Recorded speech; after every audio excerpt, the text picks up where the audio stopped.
સર્વ શ્રીમદ ભગવદ્ ગીતા પ્રેમી ભાઈ બહેનોને મારા જય યોગેશ્વર.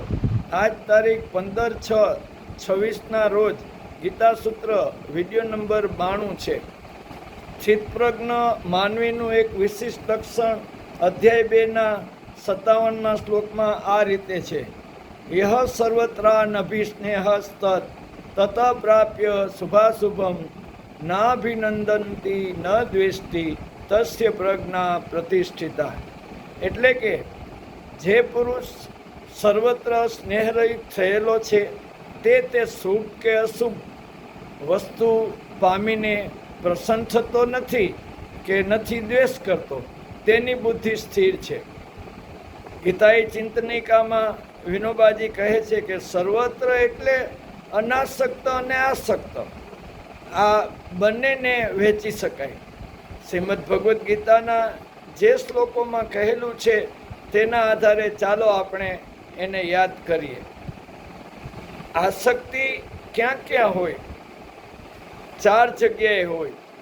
સ્વજન આસક્તિ, પહેલા અધ્યાયમાં અર્જુનને શ્લોક 1થી 37માં સ્વજનની આસક્તિ ઉદ્ભવી હતી તે જોવા મળે છે.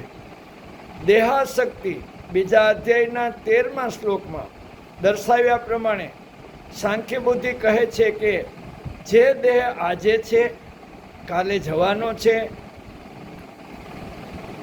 એટલે તેની આસક્તિ ન રહેવી જોઈએ.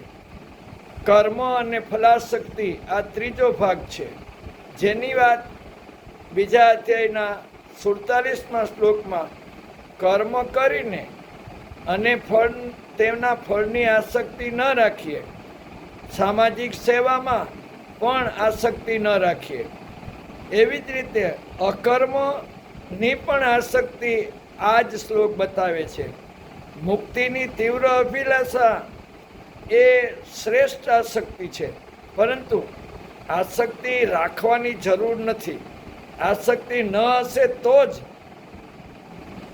ચિત્તમાં ચંચળતા રહેશે નહીં અને સાધનમાં વ્યક્તિ નિર્માણ કરીને પોતે કાચબાની જેમ પોતાની સ્થિતિ પ્રાપ્ત કરી શકશે. વધુ કાલે જય યોગેશ્વર.